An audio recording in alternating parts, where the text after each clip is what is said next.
നമസ്കാരം. American president Donald ട്രംപിന്റെ ഏറ്റവും പുതിയ വെളിപ്പെടുത്തലുകൾ അന്താരാഷ്ട്ര സമൂഹത്തെ ഞെട്ടിച്ചിരിക്കുകയാണ്. എന്ന് മാത്രം പറഞ്ഞാൽ പോരാ, അക്ഷരാർത്ഥത്തിൽ ഞെട്ടിച്ചിരിക്കുന്നു. ഇറാന്റെ സമ്പുഷ്ടീകരിച്ച യുറേനിയം തനിക്ക് വേണമെന്നും അത് പിടിച്ചെടുക്കുന്നത് വെറും ഒരു പബ്ലിക് റിലേഷൻസ് തന്ത്രമാണെന്നും ട്രംപ് തുറന്നു പറയുമ്പോൾ തവളി തകർന്നടിയുന്നത് ഒരു പരമാധികാര രാഷ്ട്രത്തിന്റെ നിലനിൽപ്പ് കൂടിയാണ്. 2025 ജൂണിൽ ഇറാന്റെ 3 പ്രധാന ആണവ കേന്ദ്രങ്ങളിൽ ബോംബാക്രമണം നടത്താൻ ഉത്തരവിട്ട ട്രംപ് ഇപ്പോൾ ആ രാജ്യത്തിന്റെ ആസ്തികൾ കൈക്കലാക്കാൻ നടക്കുന്ന നീക്കങ്ങൾ ആധുനിക കാലത്തെ ഏറ്റവും വലിയ സാമ്രാജ്യത്വ അധിനിവേശ ചരിത്രമായി രേഖപ്പെടുത്തുന്നു. എന്തായാലും അമേരിക്കയുടെ വിദേശ നയം എക്കാലത്തും സ്വയം പ്രഖ്യാപിത നീതിയുടെ പുറം തോടിനുള്ളിലായിരുന്നു. എന്നാൽ ഫോക്സ് ന്യൂസ് നൽകിയ അഭിമുഖത്തിൽ ട്രംപ് നടത്തിയ പരാമർശങ്ങൾ ആ മുഖംമൂടി അഴിച്ചു മാറ്റുന്നതാണ്. ഇറാന്റെ ആണവ കേന്ദ്രങ്ങൾ തകർക്കപ്പെട്ടു എന്ന് അവകാശപ്പെടുമ്പോഴും അവിടെയുള്ള യുറേനിയത്തിനായി അമേരിക്ക ദാഹിക്കുന്നത് എന്തിനാണ്? ഇത് കേവലം സുരക്ഷാ പ്രശ്നമല്ല, മറിച്ച് ഒരു ജനതയെ മുട്ടുകുത്തിക്കാനുള്ള രാഷ്ട്രീയ വേട്ടയാടലാണ്.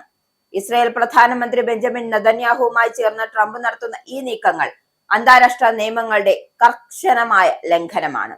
യുദ്ധം അവസാനിച്ചിട്ടില്ലെന്നും ഇറാന്റെ പക്കലുള്ള ആണവ വസ്തുക്കൾ പുറത്തെടുക്കണമെന്നും നെതന്യാഹു വാദിക്കുമ്പോൾ അത് മറ്റൊരു വലിയ യുദ്ധത്തിനുള്ള വിത്താണ് പാകുന്നത്. 2015 ബരാക് ഒബാമയുടെ നേതൃത്വത്തിൽ ഒപ്പിട്ട ആണവ കരാറിൽ നിന്നും ഏകപക്ഷീയമായി പിന്മാറിയത് ട്രംപ് ആയിരുന്നു.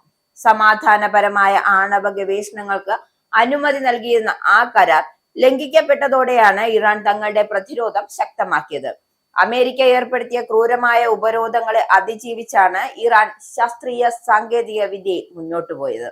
എന്തായാലും ഇന്ന് അമേരിക്ക ഭയപ്പെടുന്നത് ഇറാന്റെ ആണവ ബോംബിനെയല്ല, മറിച്ച് ആ രാജ്യം നേടിയെടുത്ത സ്വയം പര്യാപ്തതയാണ്. തങ്ങളുടെ അധീനതയിലല്ലാത്ത ഒരു കരുത്തുറ്റ ശക്തി പശ്ചിമേഷ്യയിൽ വളർന്നത് വാഷിംഗ്ടണിന് സഹിക്കാവുന്നതിലും അപ്പുറമാണ്.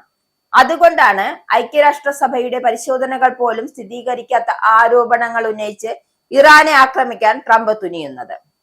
ഇറാന്റെ സമ്പുഷ്ടീകരിച്ച യുറേനിയം എവിടെയാണ് എന്ന് ലോകത്തിന് ഇപ്പോഴും അറിയില്ല.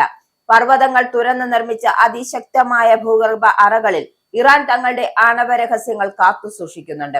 അമേരിക്കൻ ഇന്റലിജൻസ് പോലും എത്തിപ്പിടിക്കാനാവാത്ത വിധം സുരക്ഷിതമാണ് അവ. 2025 ബോംബ് ആക്രമണത്തിൽ ആണവ കേന്ദ്രങ്ങൾ നശിപ്പിക്കപ്പെടുമെന്ന ട്രംപിന്റെ അവകാശവാദം, അല്ലെങ്കിൽ നശിപ്പിക്കപ്പെട്ടു എന്ന ട്രംപിന്റെ അവകാശവാദം വെറും പൊള്ളയാണ് എന്ന് പ്രതിരോധ വിദഗ്ധർ കൂടി ചൂണ്ടിക്കാട്ടുന്നു. കൃത്യമായ വിവരങ്ങളില്ലാതെയും അന്താരാഷ്ട്ര നിയമങ്ങളെ കാറ്റിൽ പറത്തിയും നടത്തുന്ന ഇത്തരം പ്രസ്താവനകൾ ലോകത്തെ 3ാം ലോക മഹായുദ്ധത്തിലേക്ക് തള്ളിവിടുമോ എന്ന ഭീതിയിലാണ് ജനം. ഈ സംഘർഷത്തിന്റെ പ്രത്യാഘാതം പശ്ചിമേഷ്യയിൽ മാത്രം ഒതുങ്ങി നിൽക്കുന്നില്ല. യുദ്ധഭീതി നിലനിൽക്കുന്ന പശ്ചാത്തലത്തിൽ ആഗോള വിപണിയിൽ പെട്രോൾ, ഡീസൽ വിലകൾ കുതിച്ചുയരുകയാണ്. ഇന്ത്യയെ പോലെയുള്ള ഒരു രാജ്യത്തിന് ഇന്ധന വിലയിൽ ഉണ്ടാവുന്ന വർധനവ് സാധാരണക്കാരന്റെ നട്ടല്ലൊടിക്കുകയാണ്. ഹോർമോസ് കടലിടുക്കിലൂടെയുള്ള എണ്ണക്കടത്തിനെ തടസ്സപ്പെടുത്തിക്കൊണ്ട് ഇറാനെ സമ്മർദ്ദത്തിലാക്കാനാണ് അമേരിക്കയുടെ ശ്രമം. എന്നാൽ ഈ നീക്കം ലോക സമ്പദ് വ്യവസ്ഥയെ തന്നെ തകിടം മറിക്കുമെന്നും ട്രംപ് ഭരണകൂടം തിരിച്ചറിയുന്നില്ല.